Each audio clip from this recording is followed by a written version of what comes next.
Hola, ¿cómo están? Mi nombre es César Arenas y les doy la bienvenida al sexto video de la historia de la Puglia.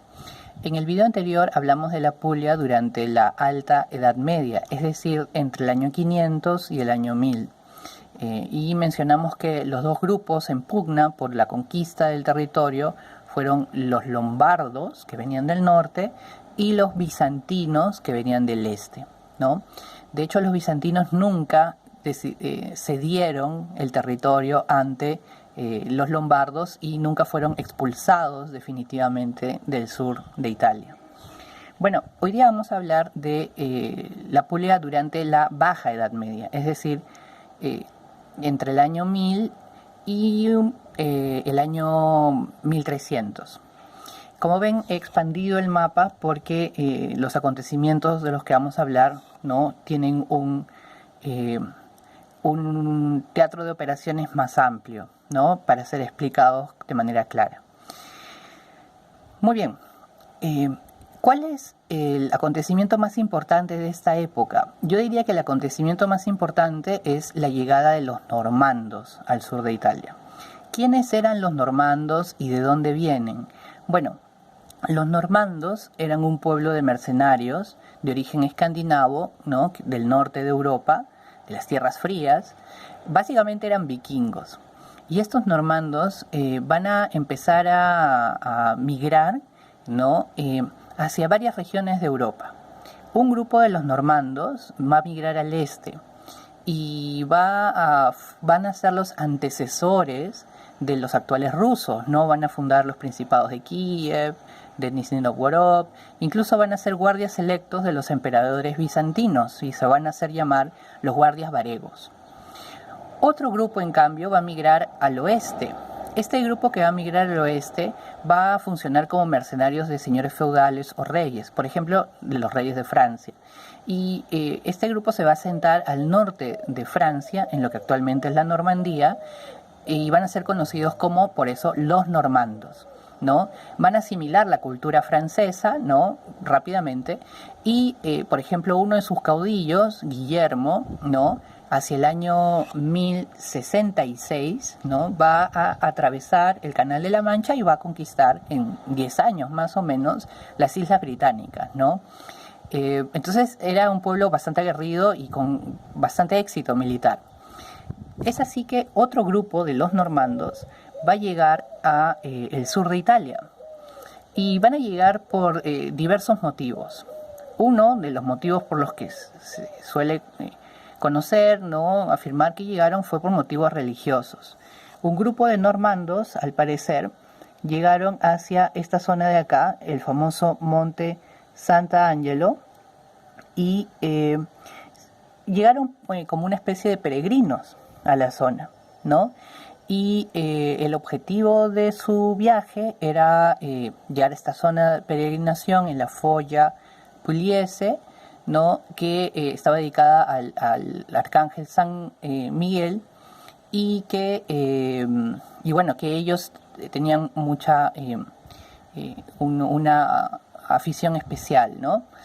Y al parecer, estando ya acá en el año 1017, ¿no?, son llamados por un noble de Bari, quien se rebela contra los bizantinos que habían llegado a una gran expansión. Todo lo que está en amarillo es más o menos lo que se conoce como el catapanato de Italia, ¿no? Los bizantinos en el siglo XI justamente habían llegado a un nuevo impulso, ¿no?, expansivo gracias a una dinastía, la dinastía macedónica, y habían logrado conquistar, miren, un territorio bastante grande, consolidarlo en lo que se conocía como el catapanato de Italia, dirigido por un catapán, ¿no? De ahí viene nuestra palabra capitán en español, ¿no? Entonces, bueno, los normandos que estaban en el monte Sant'Angelo bajan a Bari, ¿no?, un poco que hacen revuelo ahí, ¿no?, pero al final son expulsados por los bizantinos, y entonces uno de estos normandos, ¿no?, tiene que ir van hacia el oeste, llegan muy cerca a lo que es Nápoles. Ahí había una especie de ducado, ¿no?, y el duque de Nápoles, Sergio IV, a uno de estos normandos, llamado Ranulfo, lo nombra conde de Aversa, ¿no? Es una pequeña ciudad que está acá al norte de Nápoles, ¿no? Y luego este condado, el conde de Aversa, es reconocido por el emperador Conrado II, ¿no? El emperador del Sacro Imperio Romano Germánico. Entonces, aquí es donde tienen su primer territorio los normandos en Italia, ¿no? Es muy, muy importante ese primer territorio. Sin embargo, no solo llegó Ranulfo y su gente, ¿no? Empezaron a llegar oleadas de normandos, y es así que, por ejemplo, luego llega otro grupo de normandos a ser mercenarios de los catapanes de Bizancio, ¿no?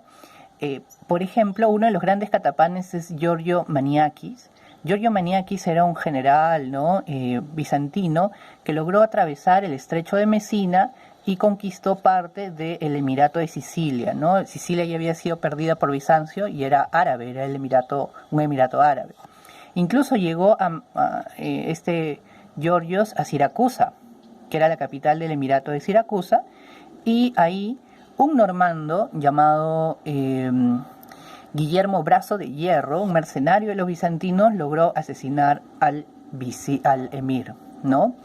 Entonces, los normandos se volvieron, paradójicamente, mercenarios que trabajaban para todos los pequeños reinos o principados, incluidos los bizantinos de la zona. Hacia el año 1042, 1043, hay una revuelta lombarda, ¿no?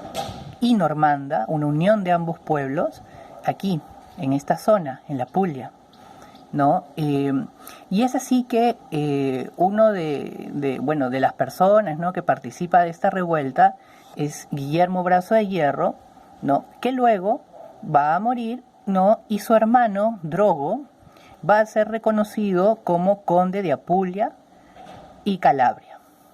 Ahora, lo interesante de Guillermo y de Drogo es que eran hijos de un tal Tancredo de Alta Vila, ¿no? Que era un señor que nunca llegó a esta zona, que siempre vivió allá en Francia, pero cuyos hijos cambiaron el destino de este lugar, ¿no?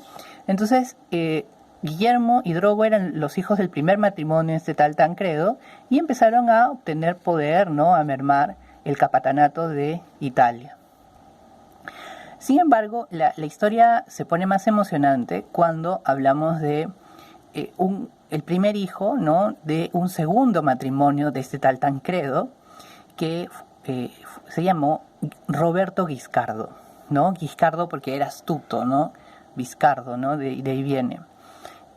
Este tal Roberto de Altavila también logra conquistar estos territorios, ¿no?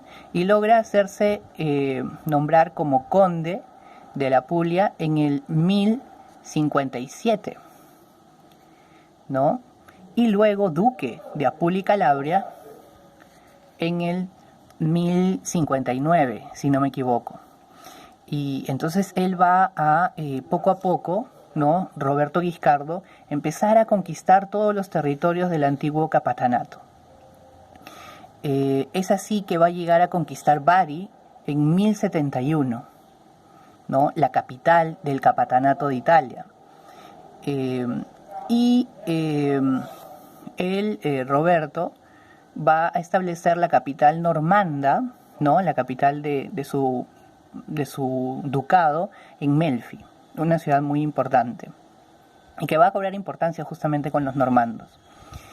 Poco tiempo después va a conquistar Salerno, ¿no? ¿Se acuerdan del Principado de Salerno, no? Y la va a volver la capital en el año 1078. Y luego va a llegar también, ¿no?, a conquistar Reggio, acá, al sur, y Messina en el 1061. Y aquí es donde viene un hecho importantísimo, que es Roberto Guiscardo va a pedirle a su hermano, un hermano menor, ¿no?, también otro Altavila, a Roger o Rogelio, que se encargue de la conquista de Sicilia. Y Rogelio lo va a hacer muy bien. Va a empezar a establecer unas campañas en la isla y va a llegar a Palermo en el año 1072. Entonces con eso se consolida la conquista de la isla y los dos hermanos, Roberto y Rogelio, van a tener estos dos territorios. Roberto va a ser el duque de Apulia y Calabria y Rogelio va a ser conde de la Sicilia. Entonces, este es ahí se termina de consolidar la conquista normanda, que le va a dar unidad al territorio. Sin embargo, el problema de los normandos es que eran una sociedad fundamentalmente feudal, es decir, los territorios se dividían entre los hijos, ¿no? Y eso no permitía la consolidación de un reino. Por eso es que el territorio continental, ¿no?, va a ser muy inestable políticamente, mientras que Rogelio I, ¿no?, de Sicilia, va a lograr mantener cierta unidad en esta zona, ¿no? Y es así que su hijo Rogelio II o Roger II de Altavilla, en el año 1130, después de expandirse, va a reconquistar los territorios de la Italia del Sur y va a expandir su condado hasta esta zona, ¿no? Quitando de en medio a todos los pequeños señores feudales, hasta formar una unidad administrativa que va a ser conocida como el Reino de Sicilia, el Reino Normando de Sicilia. La capital de este reino, ¿no?, va a ser Palermo, una ciudad que está al oeste de Sicilia. Entonces un poco ahí el poder va a cambiar, ¿no? Va a pasar de Bari, de los bizantinos, de Salerno, de los normandos, a este nuevo Palermo de los normandos de Sicilia, ¿no?, que va a ser capital durante varios años de esta nueva unidad territorial. Entonces el reino de Sicilia nace en 1130 y los Altavilla lamentablemente no llegan a tener descendencia hacia el 1185 o por ahí. Esto va a generar una pequeña crisis en el reino de Sicilia, y que además ya tenía también el territorio de Nápoles o incluso Benevento. Entonces era un reino bastante amplio. E incluso Roger II o Rogelio II llega a conquistar el norte de África. Entonces, ¿qué pasa? Bueno, lo que pasa es que la hermana del último rey Altavilla, Constanza I, se casa con un tal Enrique VI. Este Enrique VI era emperador de Alemania, del Sacro Imperio Romano Germánico, y era de la familia Hohenstaufen. Era del sur de Alemania, ¿no?, de una región que se conoce como Suabia. Y este Enrique VI va a ser coronado obviamente por el matrimonio como rey de Sicilia. Y ahí nace la parte sveva o Suabia de este reino normando, ¿no? Tal vez el más importante rey, además va a durar muy poco, estamos hablando de menos de 100 años que esta dinastía gobierna Sicilia. El más importante va a ser Federico II, que también va a ser emperador como su padre del Sacro Imperio Romano Germánico. Y Federico II, que va a nacer acá también en el sur de Italia, a diferencia de su padre, ¿no?, y va a morir también acá en el sur de Italia. Bueno, su padre sí muere en el sur de Italia. Le va a dar mucha importancia a este territorio, ¿no? Yo diría que incluso más importancia que al imperio mismo alemán. Y Federico va a hacer una de las cosas dos cosas muy importantes. La primera es que Federico va en Capua, ¿no?, en una ciudad que está al norte de Nápoles, va a derogar las leyes normandas, que justamente eran leyes feudales, que no permitían un control del territorio. Y va a crear en 1230, en Melfi, la famosa Constitución de Melfi, que va a generar o va a crear el primer estado o la primera monarquía autoritaria moderna de toda Europa, que va a ser el Reino de Sicilia, bajo Federico II Hohenstaufen. Además, Federico va a crear una de las una escuela poética. Él mismo va a ser poeta, escritor, ¿no? La famosa escuela poética siciliana, ¿no? Muy importante en este siglo XIII. Y otra cosa importante de su reino es que se va a enfrentar durante mucho tiempo con el Papa, ¿no? Y con los papas. De hecho, los suevos eran conocidos como gibelinos, mientras que en el imperio alemán había otro grupo que estaba a favor del Papa, que van a ser conocidos como los güelfos, ¿no? Generalmente eran los nobles de Baviera, ¿no? Muy católicos. En cambio, Federico II quería una mayor autonomía del imperio y por eso se va a oponer mucho al Papa. Bueno, Federico va a ordenar en realidad el territorio y va a morir siendo emperador y rey de Sicilia, emperador de Alemania, rey de Sicilia, y luego lo va a suceder un hijo suyo que no va a acceder a la dignidad imperial, Conrado IV, y luego le va a suceder un nieto suyo, conocido como Conradino, que hacia el año 1268 va a morir decapitado, ¿no? A manos de Carlos I de Anjou, un noble de Francia, que va a llegar a Nápoles, ¿no? En una campaña ayudada por el Papa para justamente quitarle el territorio a los Hohenstaufen, que eran enemigos del papado. Y con eso va a terminar esta unión entre todo este territorio, que más o menos duró unos 200-250 años.